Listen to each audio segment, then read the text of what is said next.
I've been a web developer for over 3 years, and when I started to make my own game, I was very surprised by what I found out. This made the transition not so straightforward. And for some context, I started working on the game using Godot, and with the end goal of releasing it sometime in the near future. I thought to myself that the skills I have acquired in web development are very transferable, and the transition should have been easy because, at the end of the day, code is code. This was not the case. As I started to work on my game, I quickly learned that my experience was both a massive help and a massive disadvantage. As it turns out, the way we build things on the web is completely different than how you will build in a game. Who would have thought, right? Not me, I'll tell you that much. And so instead of a nice and easy transition, I started fucking around and I found out pretty early on. The more you fuck around, the more you're going to find out. And in this video, I'd like to go over what it was exactly, what I found out, with the goal of helping you, the viewer, by sharing some things that may not be quite apparent, and especially to those other web developers that are also interested in making video games. So the first lesson that I learned is that it's not just code.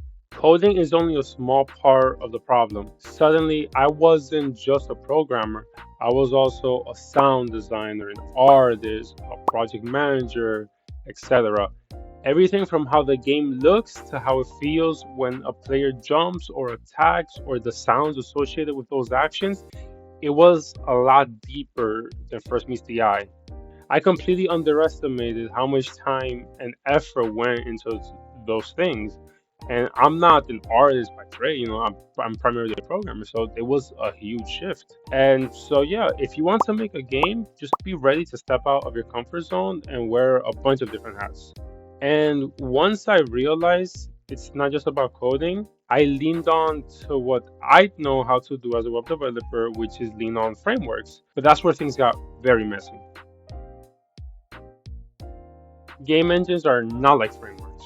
Coming from the web, I thought of a game engine like a new framework, maybe like moving from Vue or Angular to React. I thought really was more preference of anything else, but I couldn't have been more wrong. Yes, at the end of the day, you can make a game, with any game engine. It's like kind of reach the same end result. Depending on what type of game you decide to make, your experience developing that game can be, a joy or pleasure to work with, or just extremely frustrating. Framework gives you structure, but a game engine provides an entire world. It's an all-in-one suite with a rendering loop, a physics engine, asset pipeline, UI system. You're not just writing code. You're connecting many complex systems together to make something look good. And my initial mistake was trying to code my game like a web app.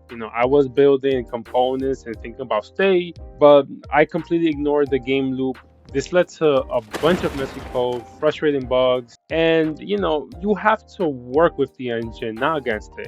And because I treated it like a framework, I started to over engineer a ton, even down to how my code was categorized, which leads into my next topic of over engineering.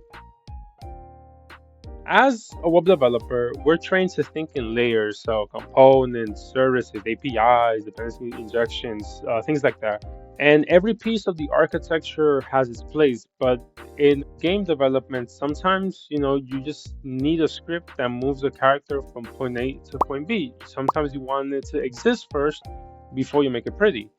And I wasted I don't know how many hours trying to set up the perfect design pattern when I should have just hacked it all together into something that works. Don't get lost in complex patterns when a simple, direct solution will get the job done and will let you keep moving forward, especially in the early stages of game development when you're just focused on getting a working prototype.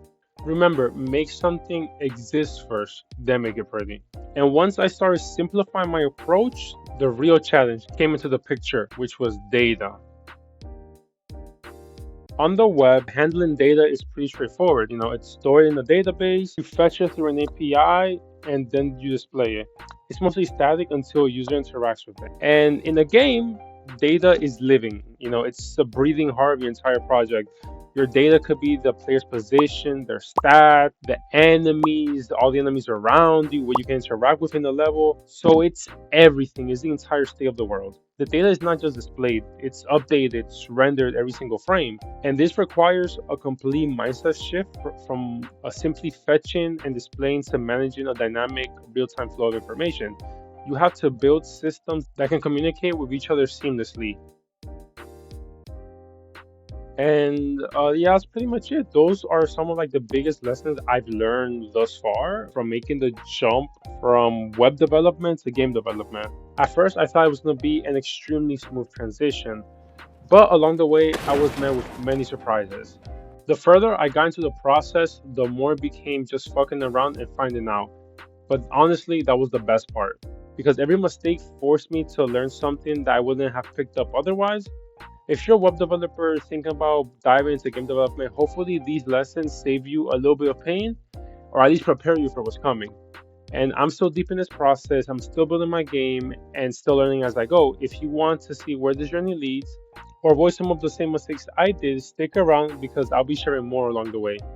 Please feel free to like, comment, subscribe, and yeah, have a good day.